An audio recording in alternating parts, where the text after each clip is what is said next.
So, meet Popsicles? Why don't you grab your multipass, a drink, and come sit with us? Let's pick each other's brain. We want you to be part of our intimate conversation about science fiction topics. Let's do this. Join us, and let's talk about science fiction topics in books, movies, TV shows, and games. At Science Fiction Remnant, you are invited to listen in. Listen now on Apple Podcasts, Spotify, Audible, or wherever you listen to podcasts. And don't forget your multipass. Hey, nerds. We understand you. Drop those controllers. Lose the wizard hat. And ready your Cheetos. It's time for some hard-hitting talk about the movies, books, and games you love. So get ready, oh searcher of useless knowledge. It's time to step into the Geek Cave.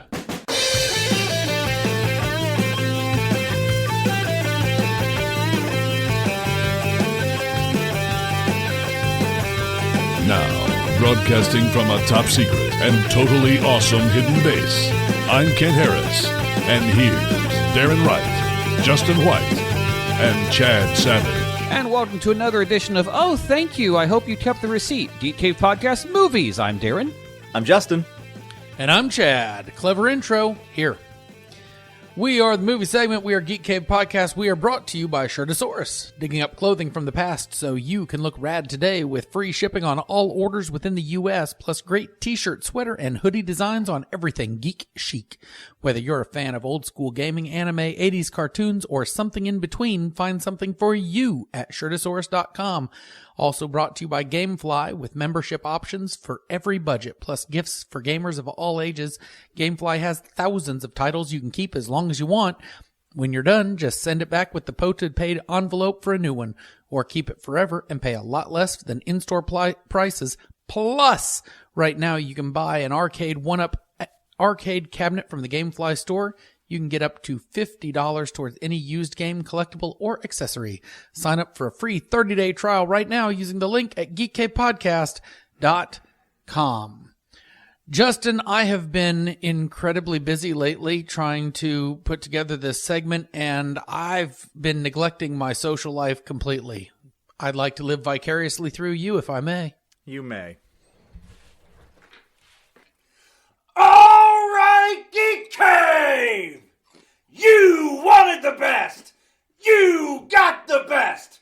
The hottest band in the world! ABBA!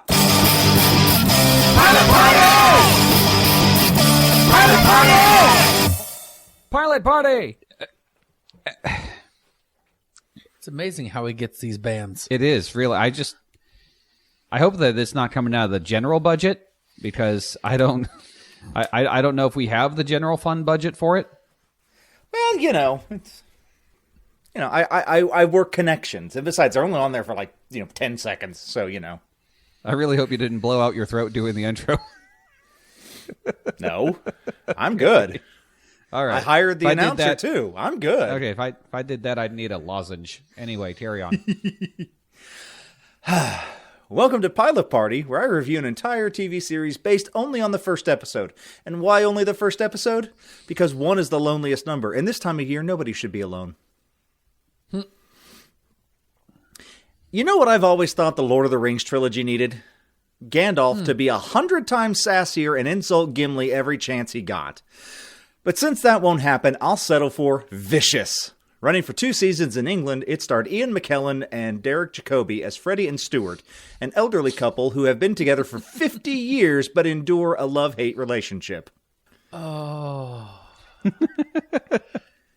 No. I love this show. Okay, all right. So the series starts with Stuart taking a phone call regarding the death of Clive, an old friend. His high-pitched no's wake Freddie. Upon hearing that it was Stuart's mother on the phone, Freddie asked if he finally told her about them. Well, it hasn't been the right time. It's been 48 years, and it's never been the right time. The bickering is halted when the doorbell rings. This surprises and alarms them since it's not calling hours. Who would just go around ringing people's doorbells?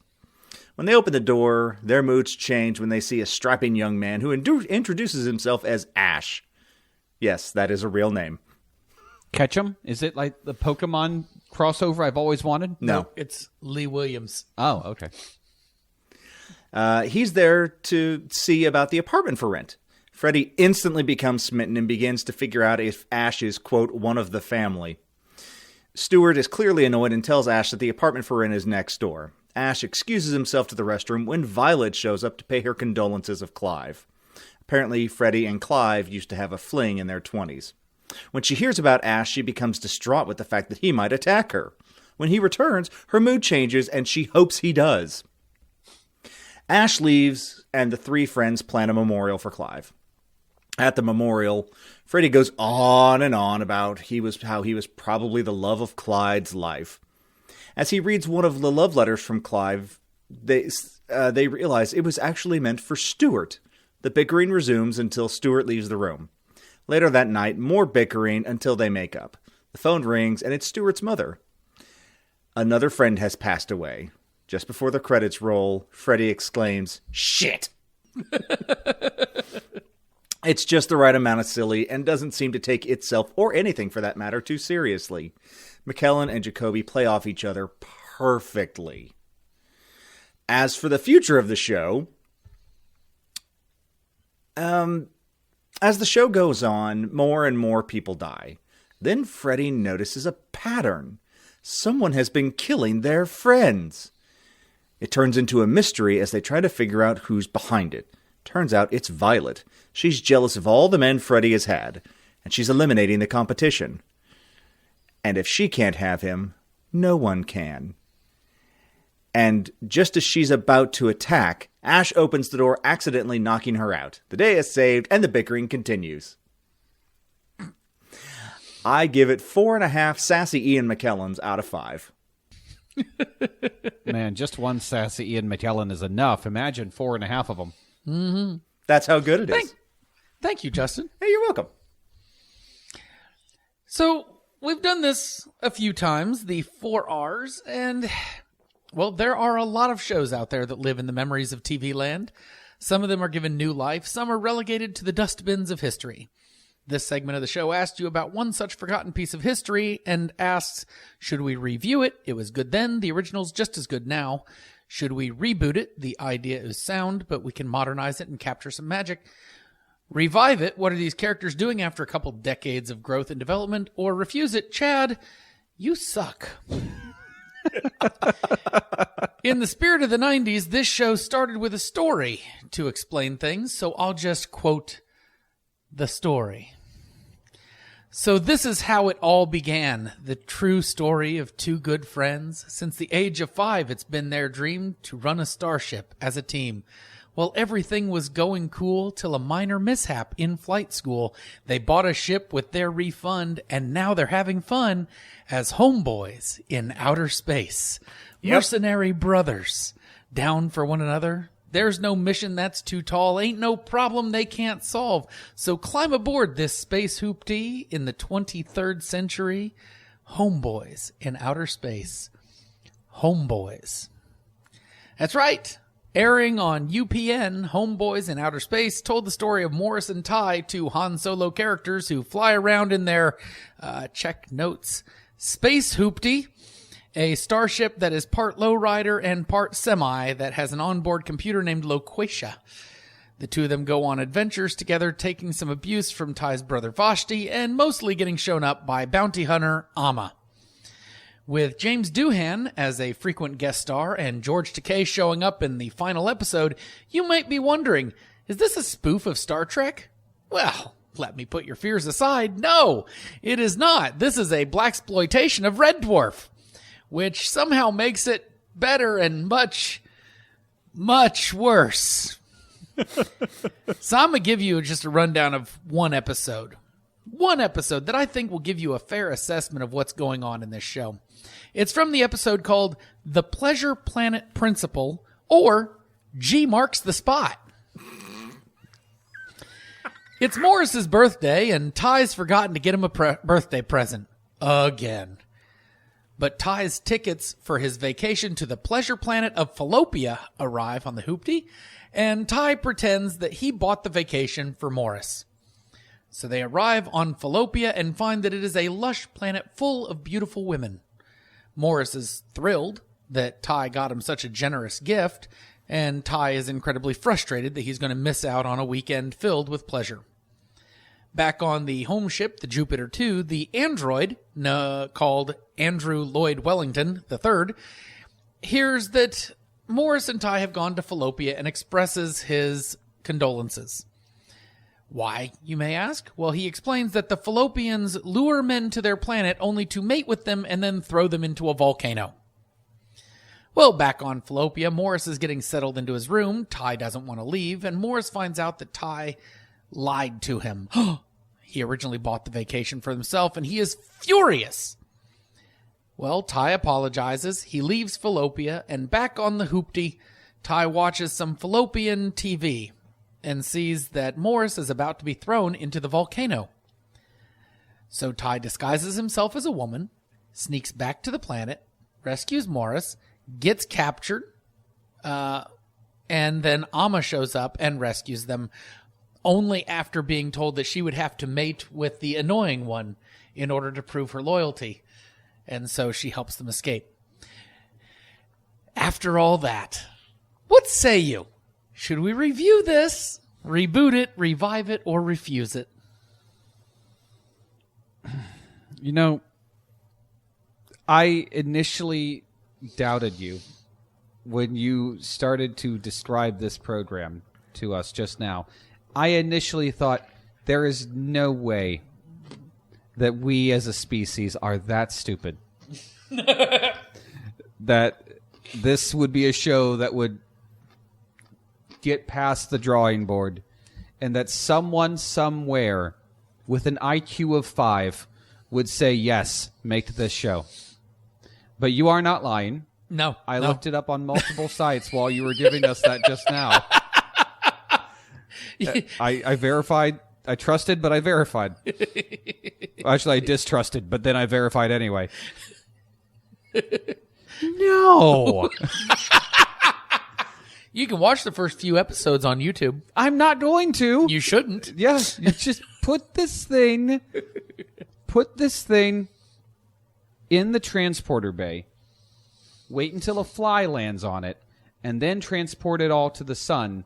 So that way, when it comes out, it's still only slightly better than it was when it went in, right before it gets burned alive. Are you sure you don't want to watch the episode where Ty and Morris crash land on the planet Caucasia, where they're worshipped as gods? I want nothing to do with the show. But that right there were words. Those were words. No. Refuse. If I see this show coming down the street, I'm crossing the street.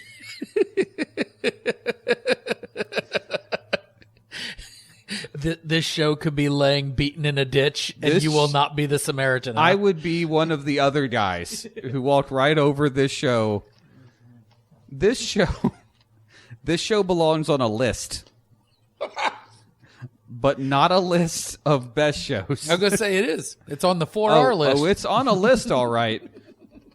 No, absolutely not. I don't want this show within 500 feet of me. What'd you think, Justin?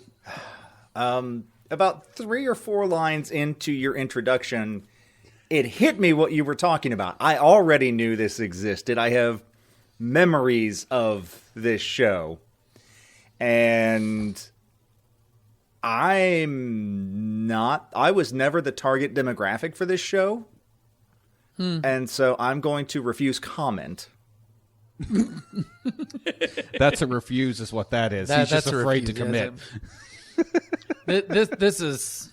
Oh, it's bad. Unlike it's Darren's bad. blatant showism. Wow. The thing is I don't know if there's any topping this. I don't know if there's a show that I could come up with that is worse than this to offer as an example of something to refuse. Yeah. I'll look, though. Maybe we'll find something. Until that time, okay, we'll avoid the YouTubing, Yeah. Homeboys in outer space. And for the record, it's not that I'm not part of the target demo. I love sci-fi. This just sounds like a steaming pile. Oh, this is distilled early 90s. Okay. All right. Trailer Park Roundup. There's not a lot of trailers coming on right now, but we'll get to some of them here. Man. Transformers Rise of the Beasts. So, confession time, guys. Mm-hmm. I knew about Transformers growing up. I mean, how could any kid of the 80s not? Right. But I never watched them. Okay. I never watched the cartoons. I didn't watch the movie. Optimus Prime's death was never part of my development. So I say this next thing with that background. How can movies with so much potential so consistently be a letdown? Animal robots now? That's fair. How much milk is this cow going to give? Beast Wars was a fun series. I'm going to trust you that it was, but I mean, King Kong Prime just didn't do it for me there. I was stoked for it. Well, I hope kind of that it was is too. good. Yeah. Yeah, it's probably bad, but I was fun for it. I mean, Bumblebee was good, so. So the next Guardians of the Galaxy Volume 3 gives us a confused trailer in which we have what looks to be the death of various members of the Guardians sitting alongside the usual sarcastic hijinks and one-liners that Chris Pratt is known for. Don't know what to expect from it yet. I am fully expecting Drax to die. Well, he did have a giant hole in his chest in one of the scenes. Well, which I'm just thinking is a like, good fake out to not killing him. Right, but this Dave Bautista has said this is his last one. So I'm expecting someone's gonna die. I was kind of thinking it was going to be Rocket. Yeah, I could see that. But like you tail off the cute fuzzy one, and like people might be coming for James Gunn's head. So I'm going with Drax. Well, he's moving to DC, so And it's okay there. Well, because what happens next is that Howard the Duck will take his spot on the Guardians. Or Cosmo. Yeah, Cosmo I'm good with. Cosmo is good boy. Yeah. Cosmo is good. Indiana Jones and the Dial of Destiny.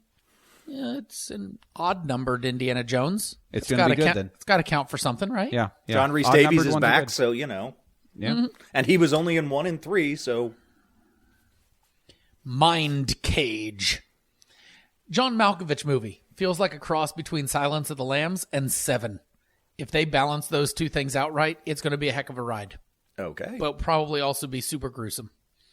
Speaking of gruesome, Christmas, Bloody Christmas has one of the best opening lines to a preview. I'm going to watch this movie based just on this line. The U.S. Defense Department has spent over $1 trillion on the most cutting-edge robot technology. Introducing Robo Santa Plus for the upcoming holiday season. Terminator Santa with a dose of Gorefest. So Sure, it's probably funnier than scary. they watched Futurama. Oh boy, Yeah. did they ever. High heat. Don Johnson makes some bad deals, so his ex-KGB chef wife has to square it up by killing everyone that comes into her kitchen. I love these movies. Super Mario Brothers movie. The second trailer came. Every voice actor's still pulling their weight, except for Chris. There's so much fan service in this movie that I think they're either committing to sequels or hoping that by creating this spaghetti of a film, they won't have to make one. It looks fun, but so does sex on the beach, and sand and seawater don't mix well with that particular activity. I will say that, yeah, the trailer, to me, comes across as we don't know if we're going to get a sequel, so let's put it all in this one. Mm-hmm. Night at the Museum, Kamun-Ra rises again. Funny enough, few dark jokes enough to keep my interest. Strange mix of standard script and Disney afternoon. Don't know what to do with that. Definitely a spot there where you have Joan of Arc and a caveman, and somebody points out, it's like the caveman discovered fire at age 11. He says, fire hot, and Joan of Arc definitely says, I know what you mean. Yes. On to some reviews, because I watched a bunch of things. Willow, episode 1. They got the world right. That's the main thing. They got the world right, and they got the characters and the actors to play them. Our main character, Apparent, in the early part of the first episode, very tropey. And as an adult, I kind of hate her. But here's hoping that the character grows into her role, because eventually she's got to, or they've got to kill her. Yeah. As of this recording, only 2 episodes have been released, and I only saw the first one. And I'll probably wait until the whole series is done or very close to being done before jumping back in. Tentatively, A-. Scrooge, A Christmas Carol. This is the cartoon musical version of it, with the music by Leslie Bricusse. That's the guy who wrote the music for the Willy Wonka and the Chocolate Factory with Gene Wilder. And also wrote music for Scrooge, the musical, in like 1970 or 74, something like that. Anyway, this one, adaptation of Charles Dickens' classic, focusing on giving reasons for Ebenezer's miserly personality. It made his transformation a little less dramatic than one might expect. But music, voice work, the animated film, it's quite good. Very 1990s Broadway, which isn't a bad thing. Pretty easily features one of the coldest songs in musical theater, as we witness Scrooge unknowingly dancing and marching happily along down the street with a song thanking him for dying. The scary parts of the movie are appropriately scary, and while it doesn't quite rise to the heights of other versions, is worth your time if you like the story. A-. Guardians of the Galaxy Holiday Special.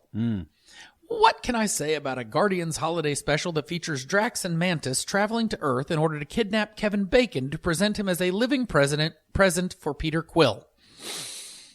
It's not bad. I liked it. There are certainly funny parts to it, but if it weren't for Kevin Bacon, this special would have fallen quite flat. Yeah, I can agree with that. Dave Bautista and Pom Clementif are good together, but they lack the charisma necessary to carry it as a special. Is it worth watching? Sure. Watch it for Cosmo, the goodest boy on Nowhere. Watch it for the opening song. And for Kevin Bacon. Yeah. But watch it once. Realize that it was quite good enough for once, or even maybe just once a year. There you go. Yeah. I would say, though, they probably should have just called it the Guardians Christmas Special, because there are no other holidays present in this movie. That is true. Star Wars Holiday Special. Actually, a Lego Star Wars Holiday Special. Yes. Uh-huh. It's Life Day, and Chewie's family's coming to visit. Poe's all set to have the best party ever, but Rey and BB-8 have traveled to another planet so that Rey can learn the secrets of the Jedi. Will she make it back in time to celebrate with her friends? Will she learn any valuable lessons? Probably. It's Life Day. I give it an A.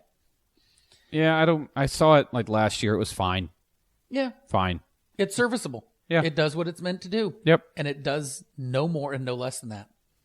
I mean, after the original Star Wars Christmas special, it just, they all go downhill. Everything pales. Yeah. Everything pales. So, a very boy band holiday. This actually came out last year, but I didn't watch it until this year. So, it's not become a yearly tradition to have this, and I blame the fickle whims of the populace. Take various members of the bands New Edition, Boys to Men, NSYNC, 98 Degrees, O-Town, and New Kids on the Block, and put them in a contrived situation of having a Christmas party together in Sporty Spice's guest house. You've got the makings of a pretty amusing and musically satisfying Christmas special. No drama, no forced conflict, just a bunch of middle-aged to senior men with amazing voices singing some Christmas songs. The highlight of which, in my opinion, was I Saw Mommy Kissing Santa Claus, sung by Wanya Morris of Boys to Men, with commentary by the rest of the guests.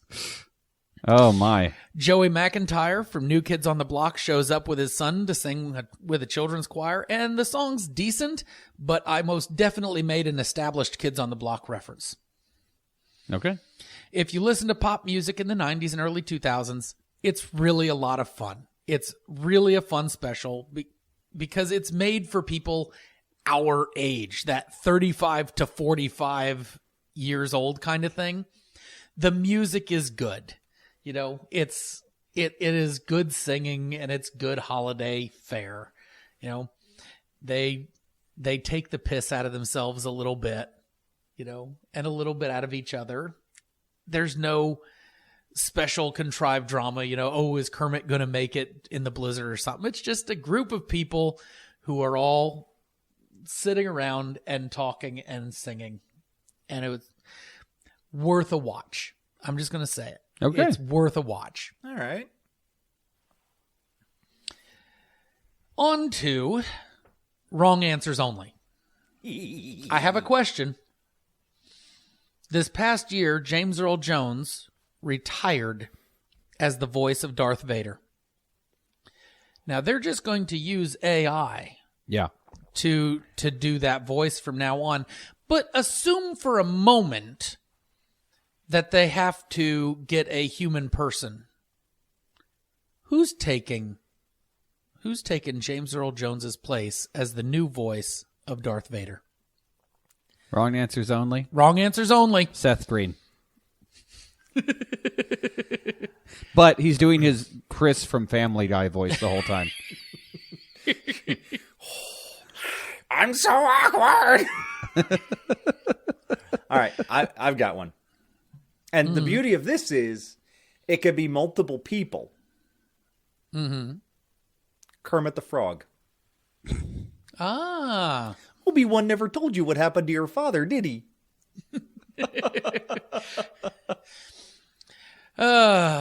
Wow. See, I was thinking Tara Strong. She does everything else. That's true. She does. She does do everything else. Yeah, yeah.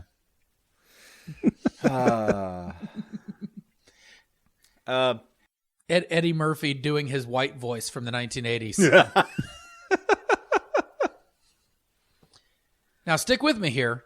This one's a little crazy.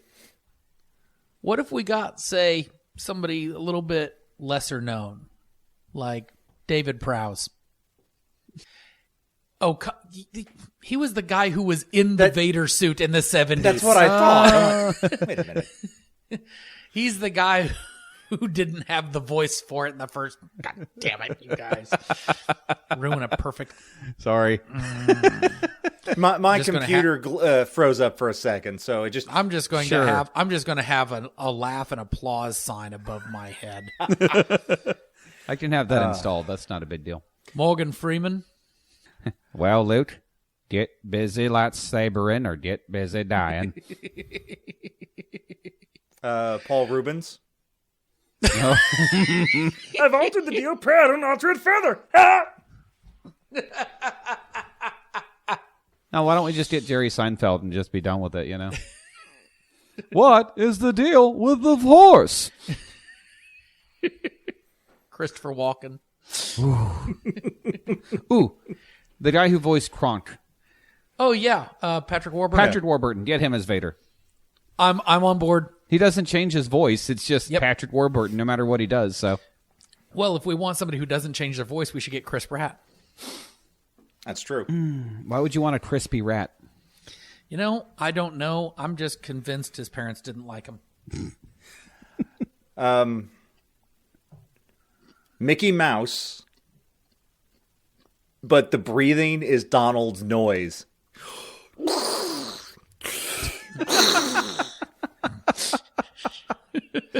Join me on the dark side.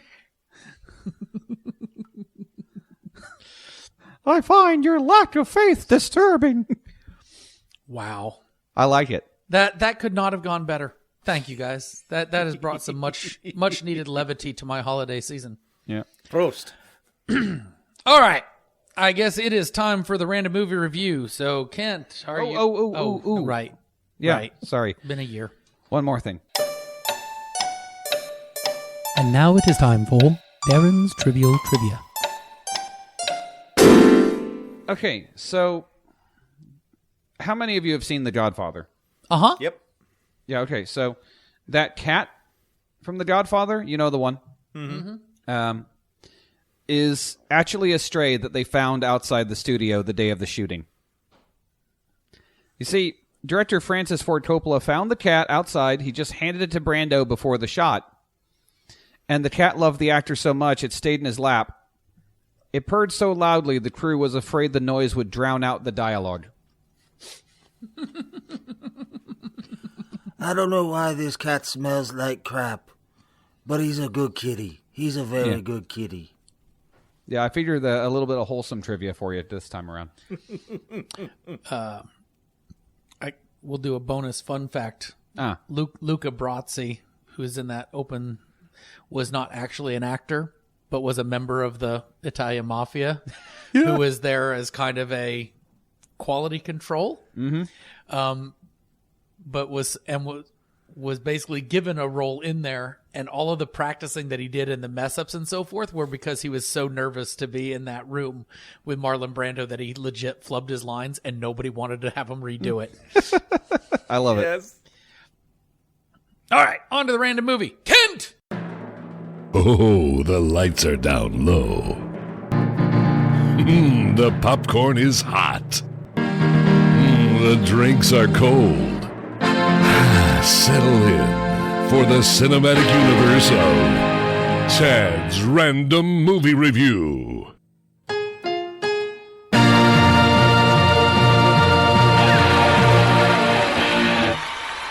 By the roll of the dice, the inaugural random movie for 2023 will be The Outsiders.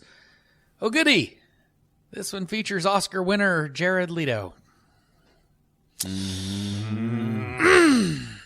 For this month, though, I watched Land of the Lost. I've seen worse movies than Land of the Lost.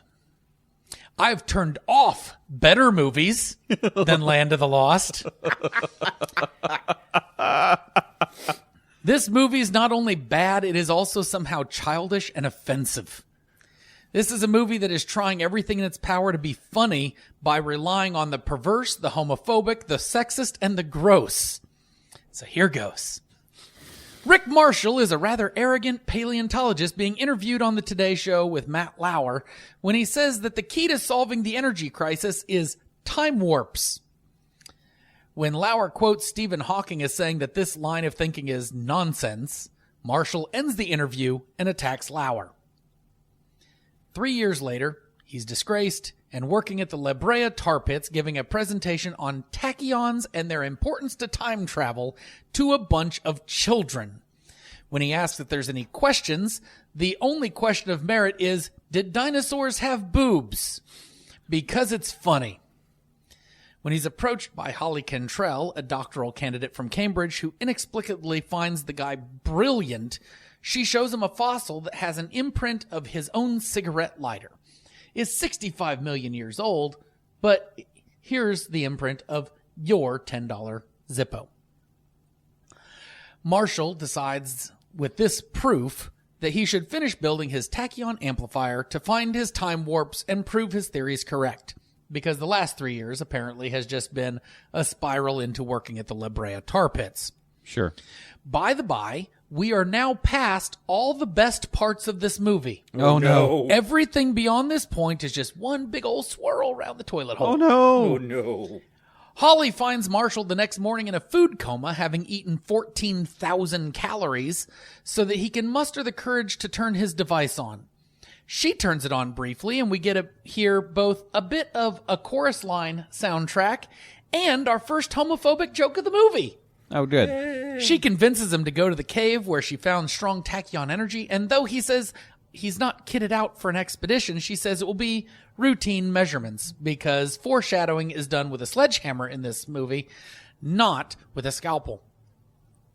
Arriving at the near-deserted desert location, it is a lost and forgotten tourist attraction where Danny McBride, doing his absolute best to be the absolute worst, greets them. From racist fireworks to sexist tourist mugs, this guy eventually takes them on the adventure into the cave where Marshall manages to turn on his tachyon amplifier, triggering an earthquake, opening a time warp, and pulling themselves in. That's pretty much how it goes, and it's very action-packed. Okay. Once there, they travel a bit in a desert before saving Chaka, a Pakuni, from death, and engaging in some jokes about touching Holly's breasts, because it's funny. At this point, I started apologizing to my spouse for asking her to watch it with me. They wind up in the lair of an intelligent T-Rex they nickname Grumpy, who decides he doesn't like Marshall for calling him stupid, because Marshall keeps insisting that Grumpy has a brain the size of a walnut. To prove a point, Grumpy throws a walnut at Marshall, the walnut being the size of a laundry basket, because it's funny. They spend the night in a cave before meeting Enoch the Altrusian, who wants help saving the universe from the Zarn, voiced by Leonard Nimoy. With Marshall's tachyon amplifier, he can do it. And now they have to go find the tachyon amplifier. It fell off the boat. Of course it did. In the cave thing. Sure. So the next morning, Marshall is giving them all the plan before dousing himself with hadrosaur urine after an interminable length of time discussing how he got it and how much it both stinks and stings having it in his eyes and his mouth. Because it's funny. They eventually track down the amplifier in the belly of an Allosaurus, which has boobs, and they blow that thing up with some liquid nitrogen shot from a catapult after a ridiculously long and motion sickness creating sequence that forgot that Steadicam is a thing. And instead, to get the shots, they just put the camera into a football thrower to make sure it got that perfect spiral of camera shot. By the way, that part's not funny, and seriously, if you get motion sick, get some popcorn over this 5 to 10 minutes. It's painful. The amplifier is found, then stolen by a pteranodon. Marshall decides that this is a perfect time to give up, because we gotta have that thing. Eventually, he ungives up when he finds a 4-string banjo and sings an apology to the others before a parasite sucks enough blood out of him to make him pass out. He lands on the parasite, spurting a huge wave of blood before falling asleep, because it's funny. The amplifier is then found the next day at the top of a volcano, where Marshall has to walk through an area with a bunch of pteranodon eggs. First of all, of course, he has to kit himself out like a chorus line auditioning cast member with short shorts and a knot tied into his t-shirt, because it's funny. And the eggs hatch, and we get another musical number to put the baby pteranodons back to sleep, because it's funny. Is it? It must be. That's why they're doing it. Dana McBride, who plays a guy named Will, Marshall, and Chaka celebrate getting the tachyon amplifier back by getting drunk on some fruity narcotic and having drug-fueled conversations that I think are meant to help us like them, but by this point, I don't think I could if I tried. This is also the point that I stopped apologizing to my spouse because words wouldn't be enough. They'll never be enough. Oh, wow. In a plot twist, we discover that Enoch is the bad guy the whole time. Marshall gets eaten by a T-Rex and eventually pooped out after removing some blockage in the lower intestine. We will spend many minutes on this in dialogue because it's funny, and the world will be saved by Will, Danny McBride, who decides to stay back in the land of the lost because in the real world he wasn't doing anything and now he's found his purpose. Luckily for him, he is going to be now part of a patriarchal society in which women are objects, and somehow this is seen as a good thing. The movie ends with Marshall back on the Today Show with Matt Lauer presenting his new book, Matt Lauer Can Suck It, because it's funny, and this devolves into Matt Lauer attacking Marshall. So, I would rather watch this movie than watch Gaspar Noé's Love. But I would rather watch the Kissing Booth trilogy than to watch this again. The number of people who had to greenlight so much of this to get made make me doubt my ability to review movies, and honestly, I'm okay with that. If this movie is good, then someone else needs to take my job, because I would rather spend my time trying to prove strangers wrong on the internet than find out that this movie is actually a treasure. Brad Silberling is on my list. The director, who started with Casper, an otherwise quite funny movie, had 6 movies over 14 years. In the 8 years after this one, nothing. It was his penance. My only hope is that he found some kind of inner peace in his flagellations.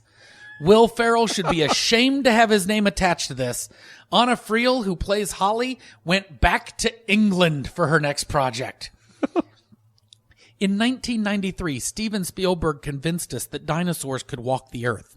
In 2001, Peter Jackson convinced us that lands of fantasy could be as real as any we've ever encountered.